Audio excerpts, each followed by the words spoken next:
Robert Garcia of Oxnard, California is one of the few boxing trainers that's also a former world champion.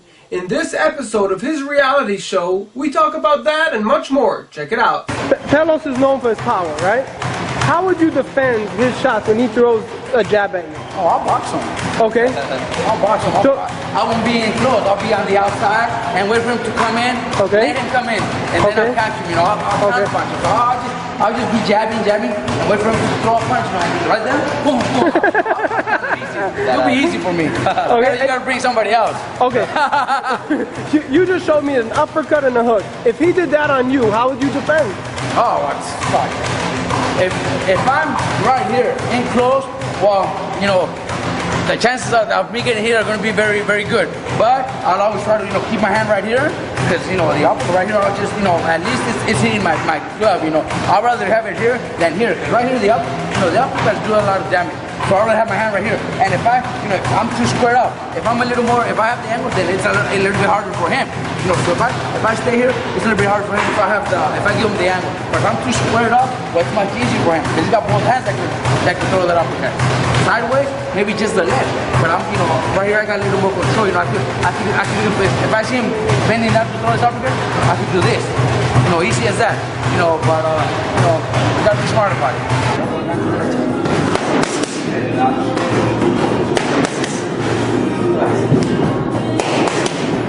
The speed bag. What's the right way to work a speed bag? What is it good for? See the speed bag right here. Like I said, eye coordination. It's a workout. A lot of fighters or a lot of coaches don't believe in the speed bag because they don't see any point of why should you hit the speed bag. But if you hit a speed bag that's pretty high, your shoulders get used to having your hands up. So if you're doing this for 3 minutes, well, your shoulders get used. They get tired at first, but they're used muscle memory, keeping your hands up. So it just becomes into a habit, a natural habit where your hands are always up. If you don't hit the speed bag and you're always playing around, dropping your hands, well then you're gonna do that in the fight. Here is you get used to it. People play with it. People have fun with the speed bag. Different things. They play around. I used to do one where I would have to hit it with my elbow. I don't know if I'm gonna get it.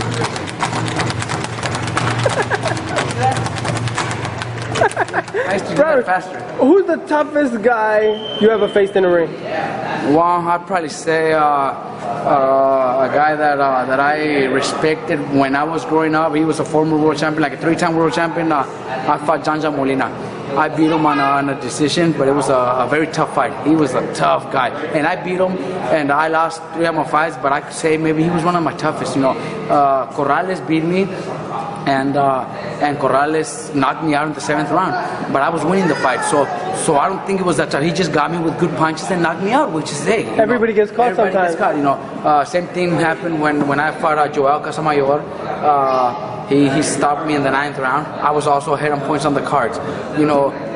Ben Taki, my 3rd loss, I was putting a beating on this guy. And then the last round, he gets me with a left hook and knocks me out.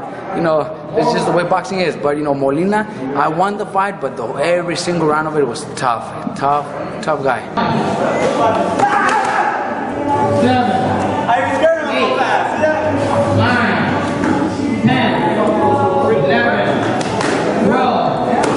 13. What's it like to have Robert Garcia as a dad?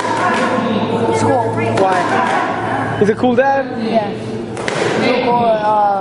Now, people know me by my dad. A lot of people in school have told me, hey, you're Robert Garcia's son. I saw you on TV. Stuff like that. It's really cool. Does your dad ever help you with homework? Sometimes. What's his best subject? What is he an expert in? Math. Math? I think so. You're an expert in mathematics? Not an expert. He helped me on. He said you're an expert in math. He's helped me on math. I'm good. I'm smart also. What the fuck, man?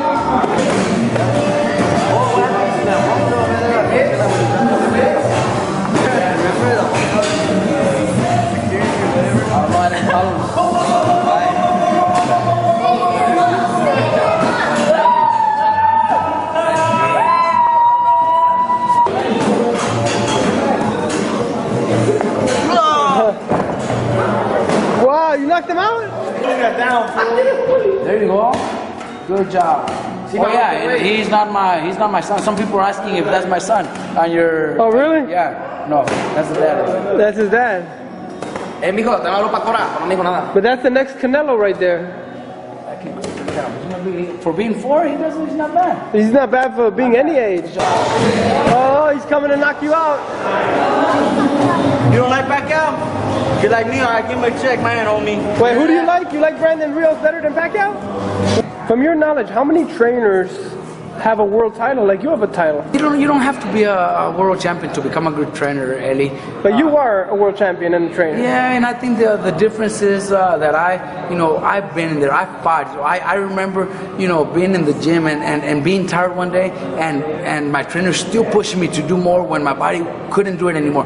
So I know when my fighter's tired. I know when I should give him a day off, or I know when instead of doing 6 rounds of sparring, we should only do 3. I know it because I've been there. A lot of trainers don't know that. A lot of trainers have a plan of doing 12 rounds today, and they'll make you do them even though you had a bad night in bed. Maybe you have an 8 and you're weak, and they still push you to do 12 rounds. That's when people start getting injured and people start getting hurt. But see, I've done it. I know what it is. I've been through that, so that's what I try to get my fighters to do. In your opinion, who's the greatest boxer in history? Is there one that you can name? Wow. Well, everybody always says, oh.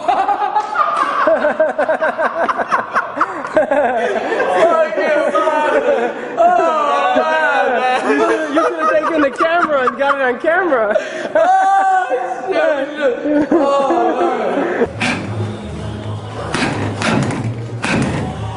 Ali, the greatest, Patterson back in the days, my fathers back in the days.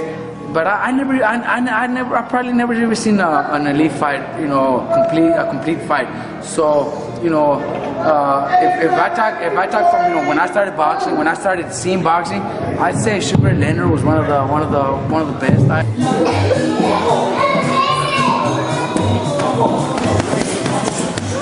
You work with a lot of big names. Who's the nicest boxer you ever worked with? Oh man, Steven Luano was very nice, man. Steven Luano was really nice.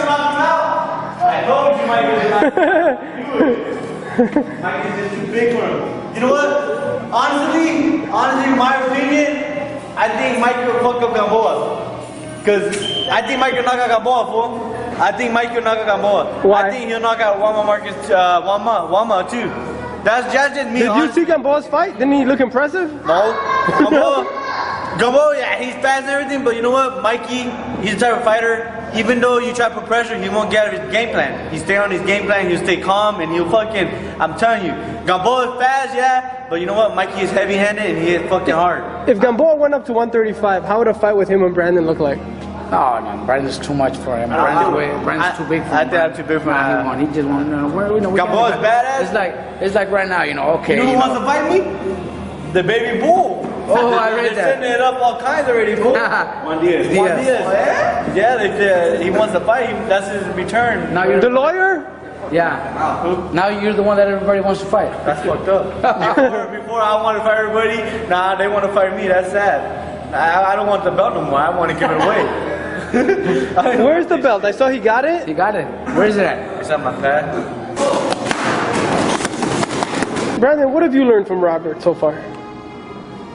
How to become a world champion. Pulling back is just, basically just eye coordination. Make sure, we like it to be really tight. This one's a little bit loose already because everybody's been using it. But it's gotta be really tight. So you gotta just keep the rhythm going. Basically just eye coordination. It's not to throw hard punches, not to nobody, not getting tired. But I'm fucking tired already.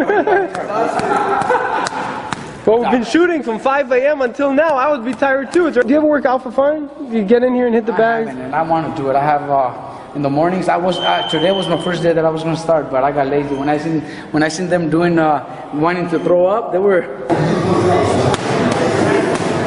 Another episode of the Robert Garcia Reality Show, and for the other episodes, make sure to log on to esnewsreporting.com. In Los Angeles, I'm Eli Sekback, reporting.